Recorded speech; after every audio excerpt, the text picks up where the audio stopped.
We're going to be making a succulent terrarium using a terrarium container from Michael's and a little bit of styrofoam, some reindeer moss, and a variety of faux succulents.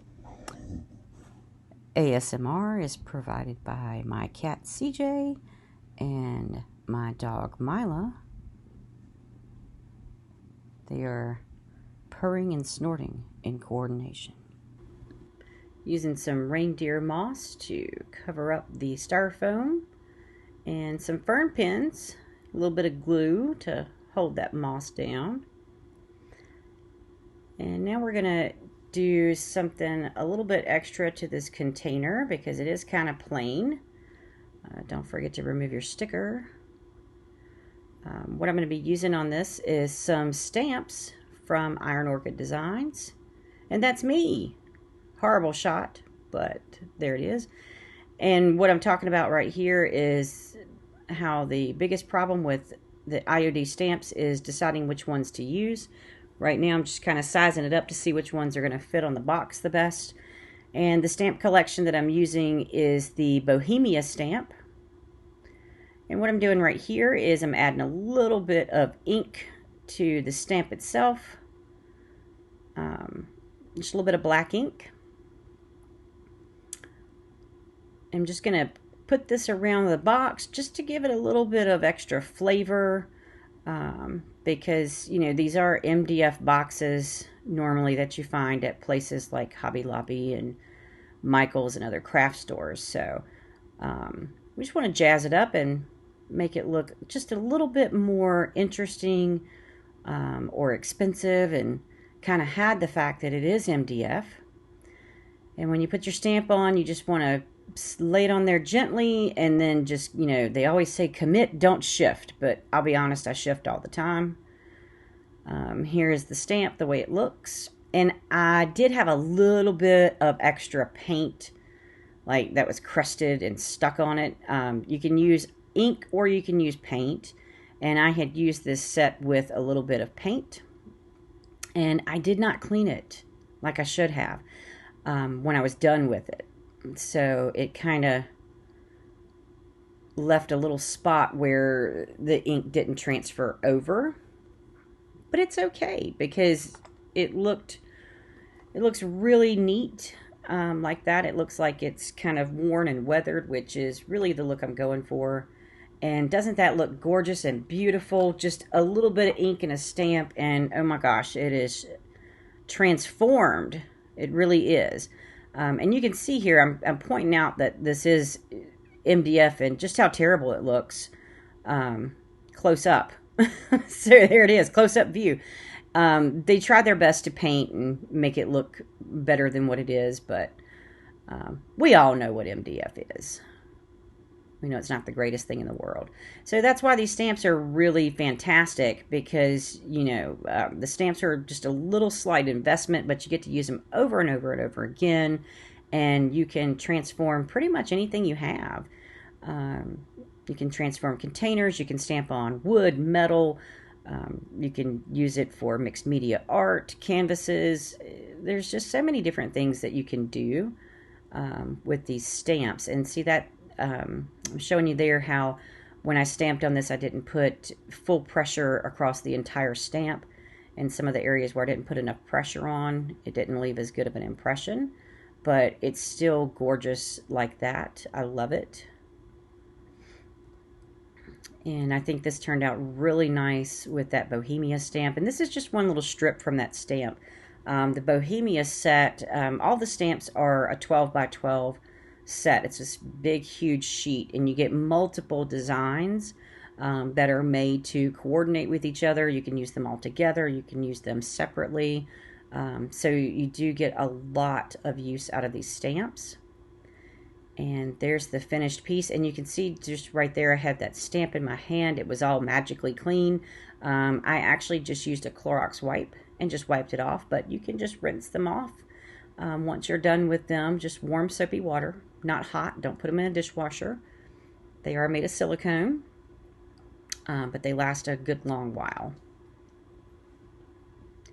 Now that our box is all cutesy, we're going to move on to putting in some greenery, and what I'm using right now is a little bit of lamb's ear, and I'm just taking the entire bush or little pick of lamb's ear and just putting it straight into the container, right into the back corner, because it is one of the largest things I'm going to be using in this piece, and it's going to take up a lot of space for us. So I put it in that back corner, fluffed it out a little. And now what you see is some barrel cacti, and I actually do have these in my shop. And I was just kind of sizing it up to see where it's going to fit the best and where it's going to look the best. And this is the second heaviest thing that I'm using in this. So it's going to go in that right front corner because it is shorter. So that's why I'm putting that to the front. I am just gluing this in. So if you don't have a pick machine, if you don't know what one of those are, it's a little machine that puts these little steel serrated edge picks on the ends of your flowers so that they'll punch into that styrofoam easy. You can just use a screwdriver or something like that just to punch down in there and pre-punch a hole, and then just glue and stick your piece down in there. This particular thing that I'm using right now is some aloe. It's purple.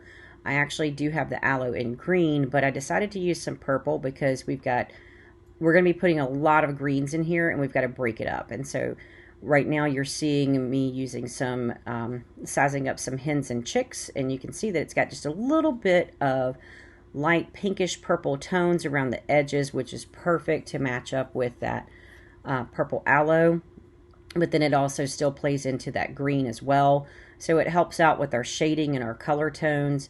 If we use too much green on green on green, things are going to get lost and you won't be able to see them. So you got to break it up just a little bit with some color. So that's what I'm doing here. And you see me using the screwdriver there just to pre-punch my hole, which I hadn't done, and that's why I got all that moss all over that piece and it didn't go in. So that really is kind of a hand saver to pre-punch a hole. And I'm just kind of clustering those hens and chicks together, and then putting them more towards the front because, again, they're shorter. And I'm using just a little broken off piece of fern. So that's actually off of a larger stem of fern. And I do this all the time. It's a great way to use up all those little broken little pieces of greens or flowers that you inevitably seem to collect on your design table. Quite often I make arrangements and maybe I didn't need that extra stem or part to a bush of greens or flowers, or something just broke off and fell off. And most designers I know are hoarders, and we don't like to throw anything away. So this is a really great way to clean those out of your stash. And it's also helpful to put little sprigs like that in. It adds definition, and it does help to break up your flower groupings, just like the color helps to break them up. Same thing goes for the sprigs. What I'm doing now is I'm just trying to size up color, height, how wide the plant is to see what's going to look the best in certain areas. So I'm just kind of setting my succulents and plants up against this piece just to decide what's going to look the best. And I decided that all of the things that I was looking at that point were just a little too stubby and short. So I wanted to add a little bit of spiky drama. So I do love spiky, and I'm using some cacti right now. And that cacti, there's quite a bit on that stem. So I was able to cut off a bunch of little pieces, and I'm just kind of dispersing it. Now, this particular type of cacti is kind of straight up and down, so we like to have a natural look to our pieces. So we're not curving those or bending them, even though they have the ability to be bent. We want to leave them basically as straight up as we can possibly get them, but also in a little bit of a mounded effect. And you'll notice that I'm kind of dispersing them in between the leaves of our lamb's ear. And I'm also doing that with this Echeveria succulent. And there's another one.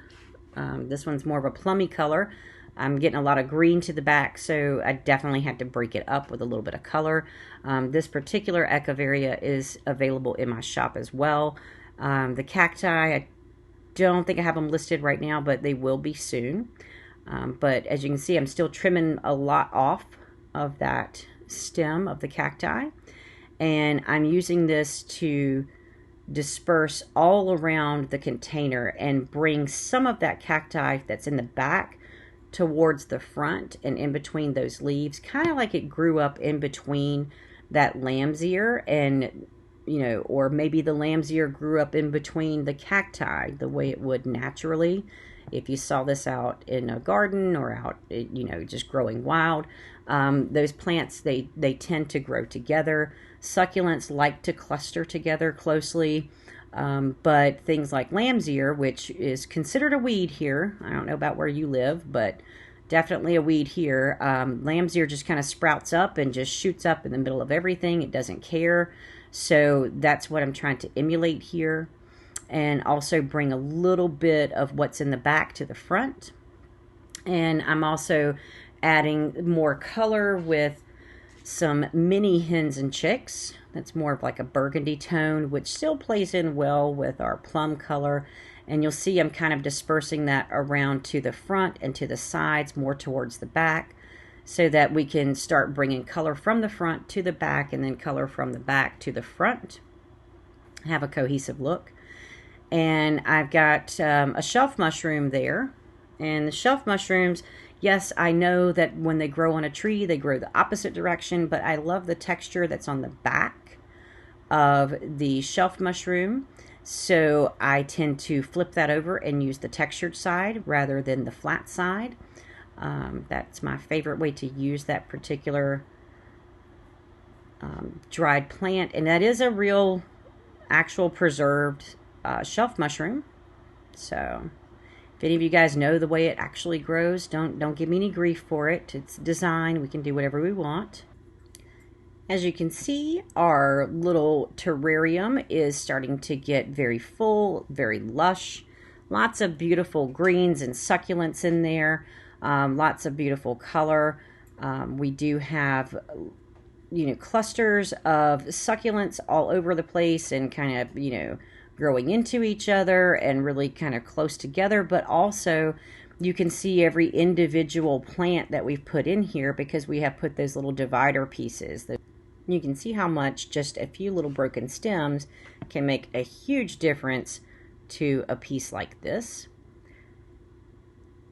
And right now I am cutting up a little bit of sedum. There's quite a bit on the stem of this, so I've got a lot that I can cut off. And what I'm doing at this point is I'm just looking for little opportunities, places that I can pop in just a little bit of extra drama and flair to the piece, also to kind of cover up any little bare spots that we've got. We don't really have to be too concerned with covering up every square inch of this box.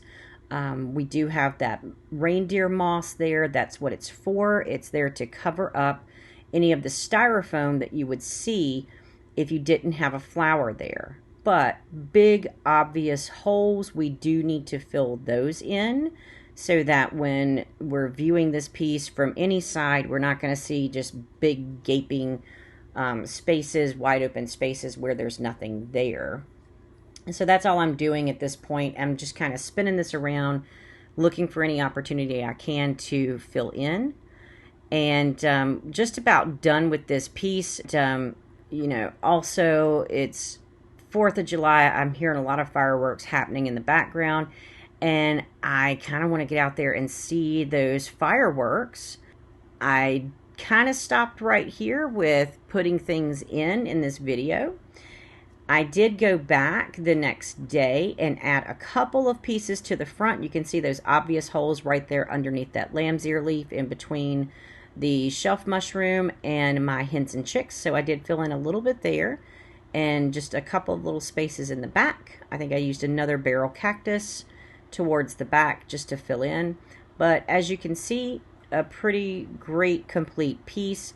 And at the end of the video, you will see the full complete piece where I did fill in all of those extra little spaces. And no, I would never, ever leave something incomplete before photographing it and putting it in my shop. Hope you guys enjoyed this video. Make sure you subscribe to our channel so that you can see new videos each week, and follow us on our Facebook page, and head over to crestedperch.com to purchase any of the things that you saw me working with here today.